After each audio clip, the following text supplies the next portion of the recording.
آج کا مصطفی اجتماع ایسے ماحول میں انعقاد پذیر ہو رہا ہے جو افراط و تفریط اور تشکیک کا دور ہے۔ غلبہ اسلام، تنفیذ دین تو بہت دور کی بات ہے، اعتقادات کی بنیادیں بھی کھوکھلی ہو چکی ہیں۔ الحاد کا شیش ناگ ہمارے نوجوانوں کو ڈس چکا ہے۔ اس میں کوئی شک نہیں ہے کہ آج کی تاریخ میں لوگوں کا دینداروں سے نہیں، دین سے بھی اعتماد اٹھتا چلا جا رہا ہے، اور یہ بہت خطرناک صورتحال ہے۔ لیکن افسوس کہ ہمیں ان چیزوں کا ادراک تک بھی نہیں ہے۔ کارواں لٹ گیا ہے۔ لٹنے والے کو جب یہ احساس ہوتا ہے کہ میں لٹ گیا ہوں تو وہ مداوع کرتا ہے، لیکن اگر اس کو یہ احساس ہی نہ ہو تو مداوع کی طرف اس کا رخ بھی کیسے ہو سکتا ہے؟ آج کی تاریخ یہ ہے کہ اگر ایک شخص مسلمان ہو رہا ہے تو اسی دن کئی لوگ ملحد ہو رہے ہیں۔ یہ رجعت قہقری یہ کس سمت ہمیں لے کے جا رہی ہے؟ ایکس مسلم سوسائٹیز اس وقت جس تیزی کے ساتھ مرتدین کو اپنے ساتھ شامل کرتی چلی جا رہی ہیں، اور اس وطن عزیز میں بھی 1 لاکھ کے قریب لوگوں نے اپنے آپ کو لامذہب کے طور پہ رجسٹرڈ کروانے کی درخواست دی ہے۔ اور یہ سب کیوں ہوا؟ اس کے محرکات کیا ہیں؟ اسباب کیا ہیں؟ یہ ہماری کچھ غلطیوں اور کوتاہیوں کا نتیجہ شاخسانہ ہے، یا یہ نادیدہ اور خفیہ ہاتھوں کی کرشمہ سازیاں ہیں؟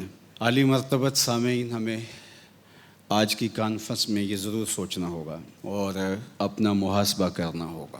عمومی طور پہ ہم دوسروں کا محاسبہ کرنے کا مزاج رکھتے ہیں۔ ہمیں اپنے طریقہ کار پہ، اپنے طرز عمل پہ، اپنے رویوں پہ اور اپنے فہم دین پہ غور کرنا ہوگا۔ بڑی تیزی کے ساتھ پاؤں تلے سے زمین سرک رہی ہے، اور تنکا تنکا کر کے جو امت حضور نے جوڑی تھی 72-73 گروہوں میں تو پہلے ہی بٹی تھی، آج مفقود ہوتی چلی جا رہی ہے۔ کلاہ لالا رنگ رسوا ہے، امت کو بھیڑ بکریوں کی طرح ذبح کیا جا رہا ہے۔ ٹگے کی توقیر نہیں ہے۔ 56-57 اسلامی ملکوں کے حکمران فرنگی روحوں کے بے حس ڈھانچے ہیں۔ ہماری ریاستیں مغرب کی زر خرید باندیاں ہیں، اور جنہوں نے منبر و محراب سے بیٹھ کے قوموں کی رہنمائی کرنی تھی، وہ 2 رکعت کے امام یہ بھی نہیں جانتے کہ قوم کیا ہوتی ہے اور قوموں کی امامت کیا ہوتی ہے، جس کے نتیجے کے اندر آج ہم جہاں کھڑے ہیں، غالب نے کہا تھا ہوا مخالف ہو، شب تارو، بحر طوفاں خیز، گسستۂ لنگر کشتی و ناخدا خفت است۔ ہوا مخالف ہے، رات تاریک ہے، اور سمندر میں طوفان برپا ہے۔ کشتی کا لنگر بھی ہاتھ سے چھوٹ چکا ہے۔ لیکن یہ سب کچھ ہوتے ہوئے اگر ملاح جاگ رہا ہوتا، ناخدا جاگ رہا ہوتا، تو بھنور سے کشتی کے نکلنے کے امکان تھے۔ لیکن افسوس، غالب کہتا ہے کہ ناخدا خفت است، ناخدا بھی سویا ہوا ہے، بلکہ ناخدا کشتی کو اس سمت لے کے جا رہا ہے جدھر منجدھار اور زیادہ ہے، اور وہ اس بات پہ تلا ہوا ہے کہ کشتی کو ڈبو کے ہی سانس لوں گا، میری کشتی کو خدا ہی بچائے تو بچے، ظلمتیں ہیں یاس کی، شام ہے طوفانوں کی۔ تو آج کی تاریخ میں ہمیں بہت غور کرنا ہے، بہت تدبر کرنا ہے۔ بصیرت کیا، مجھے تو لگتا ہے بصارت بھی کھو چکی ہے۔ آج فہم دین ہمارا ناقص کیا، بلکہ ہم مخالف سمت چل رہے ہیں۔ سوچنے سمجھنے کی صلاحیتیں سلب ہو گئی ہیں، فہم و ادراک کو دیمک چاٹ گئی ہے، تعصب کی چڑیل چمٹ گئی ہے ہمیں، اور نفرتوں کے شیش ناگ ہمیں ڈستے چلے جا رہے ہیں۔ امت کا وجود ٹکڑے ٹکڑے ہو گیا ہے۔